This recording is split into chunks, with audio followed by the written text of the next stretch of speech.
Kaisar Jepang Naruhito akan berkunjung ke Indonesia pada Sabtu 17 Juni 2023. Indonesia akan menjadi negara pertama yang dikunjunginya sejak ia dinobatkan sebagai Kaisar Jepang pada 2019 lalu. Naruhito akan didampingi sang istri Permaisuri Masako. Keduanya akan berada di Indonesia hingga 23 Juni mendatang.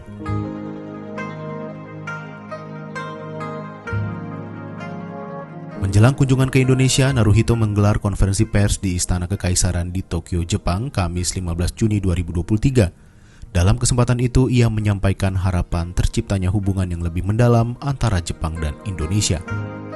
インドネシアとの関係でも難しい時期がありました。亡くなられた方々のことを忘れず、過去の歴史に対する理解を深め、平和は愛する心を育んでいくことが大切ではないかと思います。Dilahirkan pada 23 Februari 1960, Naruhito adalah pangeran Jepang pertama yang tumbuh di bawah atap yang sama dengan orang tua dan saudara kandungnya. Sedangkan anak-anak kerajaan sebelumnya dibesarkan oleh pengasuh dan guru. Masa remaja Naruhito bisa dibilang agak berbeda dengan ayahnya, Kaisar Akihito. Jika sejak remaja Akihito sudah disibukkan urusan kekaisaran, Naruhito sendiri diberi kesempatan untuk menempuh pendidikan lebih tinggi. Saat berusia 18 tahun, ia menempuh pendidikan di Universitas Gakushūin dengan mengambil jurusan sejarah. Dia meraih gelar sarjana sejarah di Universitas Gakushūin pada usia 22 tahun. Naruhito lalu melanjutkan pendidikannya dan mengambil program pasca sarjana di Merton College, Oxford University, Inggris selama kurang lebih 2 tahun. Ilmu dan pengalamannya semasa kuliah di Oxford ia rangkum dan bagikan dalam sebuah memoir bertajuk The Thames and I, A Memoir of 2 Years at Oxford. Setelah menyelesaikan pendidikannya di Oxford, Naruhito kembali ke Jepang dan mendapat gelar Master Humaniora di bidang sejarah dari Universitas Gakushūin. Di masa inilah Naruhito bertemu dengan Masako Owada, wanita yang kini jadi istrinya. Pada 1993 mereka menikah dan Masako resmi menjadi calon permaisuri kerajaan Jepang. Kehidupannya dengan Masako dikaruniai seorang putri bernama Aiko.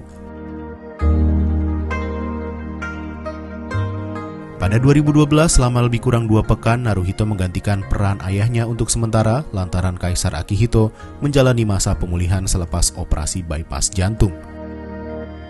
30 April 2019, Kaisar Akihito mengundurkan diri dan turun tahta karena kondisi kesehatannya yang menurun.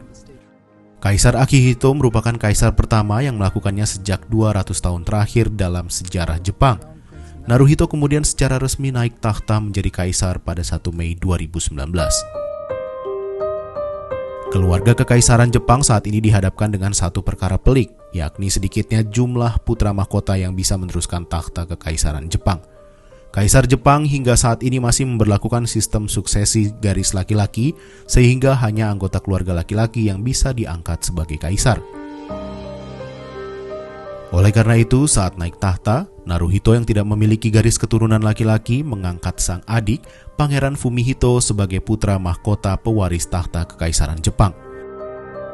Pewaris tahta kekaisaran Jepang berikutnya adalah Hasahito, anak laki-laki Fumihito. Survei di Jepang menunjukkan masyarakat sebenarnya mendukung anggota kerajaan perempuan menjadi kaisar. Namun ide tersebut ditolak keras oleh para anggota parlemen dan pendukung yang konservatif. Mereka masih melihat keluarga kekaisaran Jepang sebagai contoh sempurna dari keluarga Jepang yang patriarkis.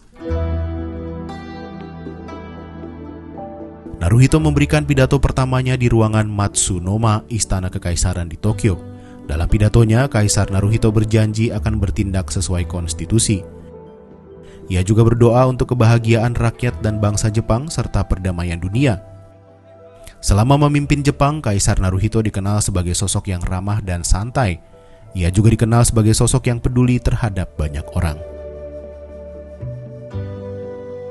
Era kepemimpinan Kaisar Naruhito dijuluki sebagai era Reiwa. Secara etimologis, Reiwa berarti keselarasan nan indah. Kaisar Naruhito kini menghadapi tantangan dan tugas yang cukup rumit untuk menyeimbangkan serta menyelaraskan tradisi dalam monarki tertua di dunia dan nilai-nilai modern negaranya. termasuk melindungi keluarganya dari aturan kaku istana kekaisaran.